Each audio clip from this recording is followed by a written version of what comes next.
भ्रमण करते हुए भगवान बुद्ध एक गांव में पहुँचे। वहां उनका प्रवचन सुनने वाले लोगों की भीड़ लग गई। लोग ध्यान मग्न होकर उनका प्रवचन सुन रहे थे। भगवान बुद्ध उन्हें सहनशीलता और क्षमाशीलता का उपदेश दे रहे थे। वे बोले, क्रोध अग्नि है, ऐसी अग्नि जो न केवल दूसरों को जलाएगी बल्कि स्वयं को भी जलाकर राख कर देगी। इसलिए क्रोध को त्याग कर क्षमाशील और सहनशील बनो। प्रवचन सुनने वालों में एक क्रोधी व्यक्ति भी बैठा था। भगवान बुद्ध के वचन सुनकर उसका क्रोध बढ़ने लगा। वह उठ खड़ा हुआ और कर्कश स्वर में बोला, इतना पाखंडी भिक्षुक मैंने आज तक नहीं देखा। अपने स्वार्थ सिद्धि के लिए तुम गांव में भ्रामक बातें फैला रहे हो। तुम्हें लज्जा नहीं आती? भगवान बुद्ध ने उसके कटु वचन सुने किंतु कोई प्रतिक्रिया नहीं दी। वे उतने ही शांत चित्त दिखाई दे रहे थे जितने पहले थे।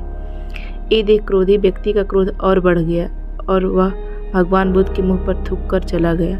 भगवान बुद्ध तब भी शांत रहे। उन्होंने प्रवचन समाप्त किया और शिष्यों सहित दूसरे गांव की ओर चल पड़े। घर आने के बाद क्रोधी व्यक्ति बहुत देर तक भगवान बुद्ध के बारे में सोचता रहा। क्रोधवश वह जाने क्या क्या उन्हें आया था, किंतु उन्होंने उसके विरुद्ध कंठ से एक शब्द भी नहीं निकाले। उसका क्रोध उतरने लगा और वह मन ही मन पछताने लगा। वह तत्काल उसी स्थान पर पहुंचा जहां भगवान बुद्ध प्रवचन दे रहे थे, मगर उसे उनके प्रस्थान की सूचना मिली। सारी रात वह स्वयं को कोसता रहा। अगले दिन गांव वालों से पूछकर वह भागा भागा पड़ोसी गांव में पहुंचा जहां भगवान बुद्ध का प्रवचन दे रहे थे। उसने भगवान बुद्ध के चरण पकड़ लिए और रोते हुए उनसे क्षमा याचना करने लगा। बुद्ध ने विस्मय से उसे देखते हुए पूछा, कौन हो तुम? क्यों मेरे पैरों में गिरकर क्षमा याचना कर रहे हो? उठ जाओ। उस व्यक्ति को भगवान बुद्ध के मुख पर परिचय के कोई भाव दिखाई न पड़े। वह बोला, गुरुवर, आपने मुझको नहीं पहचाना?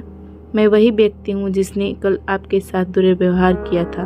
मैं आपसे क्षमा मांगने आया हूँ गुरुवर। भगवान बुद्ध ने शांति भाव से कहा, बंधु, जिस कल की तुम बात कर रहे हो वो बीत चुका है। मैं उस कल की सारी घटनाएं और बातें छोड़कर आगे बढ़ चुका हूँ। अब मैं वर्तमान में हूँ। तुम क्यों उस कल में ठहरे हुए हो? तुमने कल जो किया उसका पश्चाताप कर चुके हो। तुम्हारा हृदय शुद्ध हो चुका है। अब उन बातों को वहीं छोड़कर वर्तमान में आ जाओ और अच्छे कर्म करते हुए अपना वर्तमान सुधारो। क्यों बीती हुई बातें स्मरण करके अपना वर्तमान नष्ट करते हो? भगवान बुद्ध की बातें सुनकर उस व्यक्ति के नेत्रों से अश्रुधारा बहने लगी। उनका नमन करते हुए वह बोला, गुरुवर, अब मैं क्रोध को त्याग कर प्रेम और करुणा का जीवन में समावेश करूंगा। अपने कर्मों से जीवन को बेहतर बनाऊंगा ताकि जीवन में किसी बात का पश्चाताप न रहे।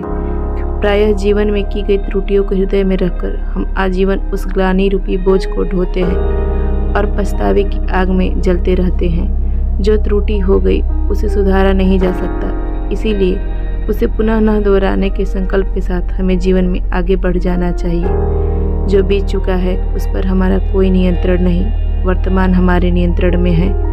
क्यों न अच्छे कर्मों से अपना वर्तमान बेहतर बनाएं।